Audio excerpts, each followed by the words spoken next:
우리는 무명의 그리스도인이지만 동시에 바알에게 무릎 꿇지 않는 7,000명 중에 한 사람이며 고린도시에 있었던 하나님의 백성 가운데 한 사람과 같은 이들입니다. 저와 여러분을 통하여서 복음이 전 세계로 흘러갈 것이며 하나님의 나라가 견고히 세워질 줄로 믿습니다. 오늘은 사도행전 19장입니다.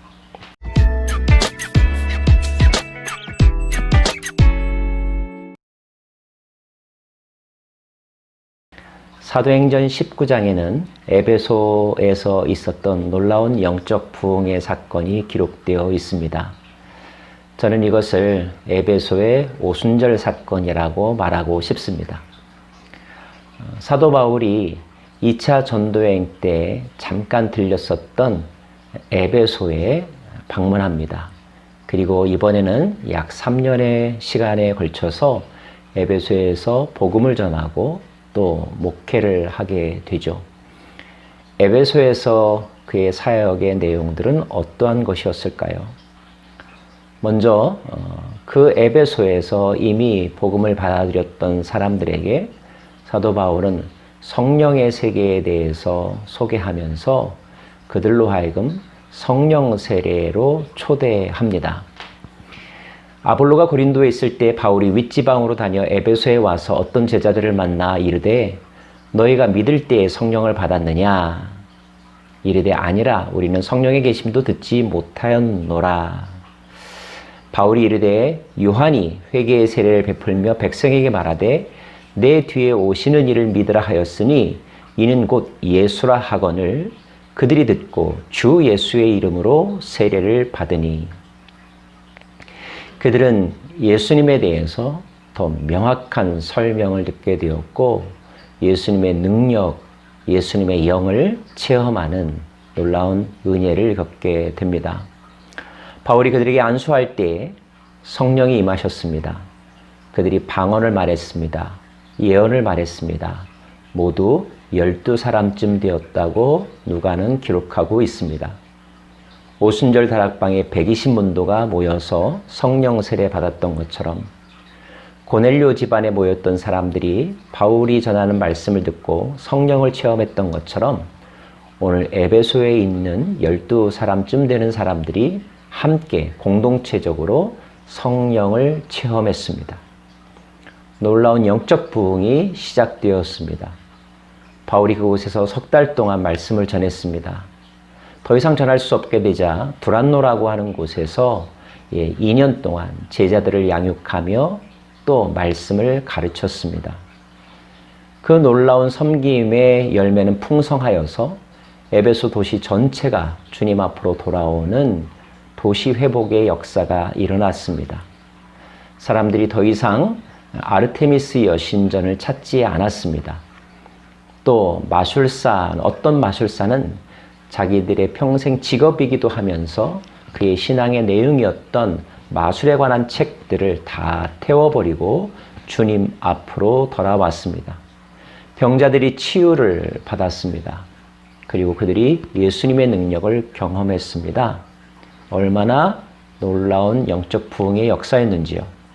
그래서 말씀은 이렇게 요약하고 있습니다. 이와 같이 주의 말씀이 힘이 있어 흥왕하였다. 세력을 얻었다. 여러분, 이것이 한 개인의 변화로부터 시작된 도시 전체의 변화. 요즘에는 이것을 성시화 운동이라고 하는 말로 표현하기도 합니다. 도시 전체가 주님 앞으로 돌아오는 역사. 이런 역사가 여러분이 살고 있는 그 도시 땅에, 포틀랜드 땅에, 산호세 땅에, 얼바인 땅에, 서울 땅에, 뉴욕과 LA 땅에 날마다 확산되어지고 풍성하게 열매 맺혀지기를 간절히 바랍니다. 더불어 바울은 이 에베소에서 또 하나의 꿈을 꾸게 되는데요. 이 일이 있은 후에 바울이 마게도냐와 아가야를 거쳐 예루살렘에 가기로 작정하여 이르되 내가 거기 갔다가 후에 로마도 보아야 하리라.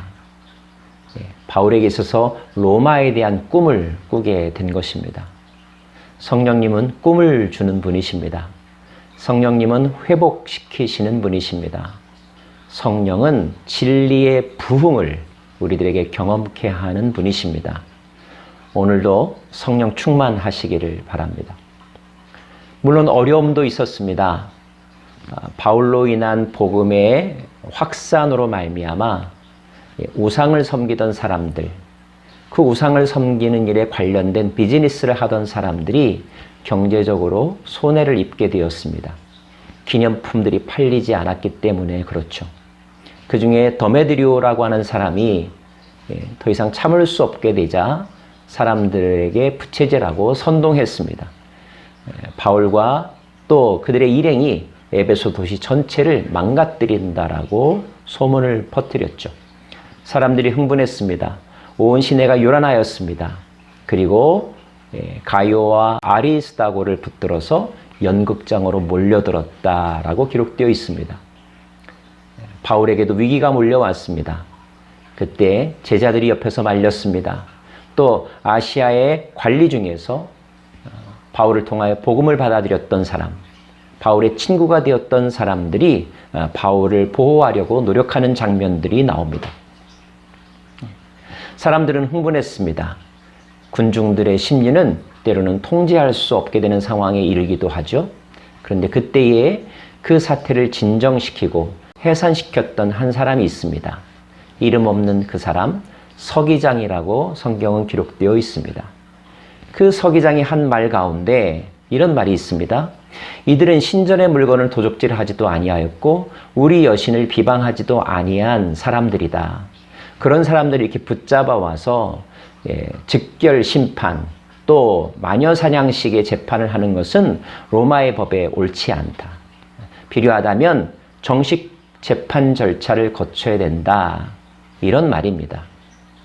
결국 서기장의 설득으로 말미암아 소요는 가라앉게 되었고 또 바울은 그 위기에서 모면되게 됩니다. 한 가지 여러분, 이 서기장의 말 속에서 우리가 기억해야 될 표현이 있습니다. 이것은 바울의 선교의 방식을 우리들에게 알려주기도 하는 힌트가 되기도 합니다. 신전의 물건을 도둑질하지도 아니하였고 우리 여신을 비방하지도 아니하였다. 여러분, 복음의 전파란 무엇입니까? 타종교의 신들을 모욕하고 그들의 신상을 훔쳐오고 부셔버리는 것입니까? 바울은 그렇게 복음 전하지 않았습니다. 바울은 그들과 싸우는 방법을 택한 것이 아닙니다. 바울은 자기 자신과 싸웠고 진리를 지키는 일에만 집중하였습니다. 사람들에게 복음을 강요하지 않았습니다. 설명했습니다. 안내했습니다. 초대했습니다. 그들이 복음을 받아들여 예수 그리스도의 세계로 들어오면 축복해 주었습니다. 양육하였습니다. 그들이 거부하면 축복하고 떠나보냈습니다. 이것이 바울을 통하여서 배울 수 있는 중요한 선교의 방식, 꼭 기억하시기를 바랍니다. 우리는 다른 사람이 어떠한가에 대하여 집중하기보다는 다른 사람이 우리를 어떻게 공격하느냐에 집중하기보다는 우리가 믿고 있는 예수님에게 집중하기를 바라고 우리가 그 예수님에게 어떻게 더 올바로 설 수 있는지 우리가 어떻게 더 성령 충만한지에 집중할 수 있기를 바랍니다. 그럴 때의 말씀은 흥황하게 될 것입니다. 우리는 더욱더 권세를 얻게 될 것입니다. 그리고 올바른 그리스도의 사람들이 세워지게 될 것입니다.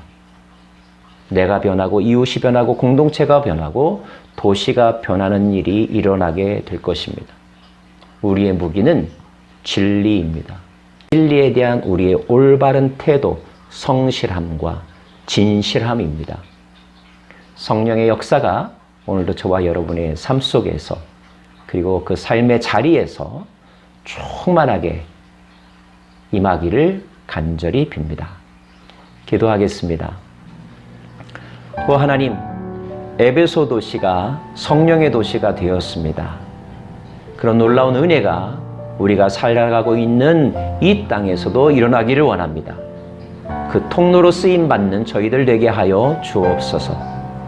거룩하고 진실하게, 성실하고 겸손하게, 그리고 하나님 사랑하는 마음으로 주의 복음적인 삶을 살아가는 저희들 되게 하여 주옵소서. 예수님 이름으로 기도합니다. 아멘.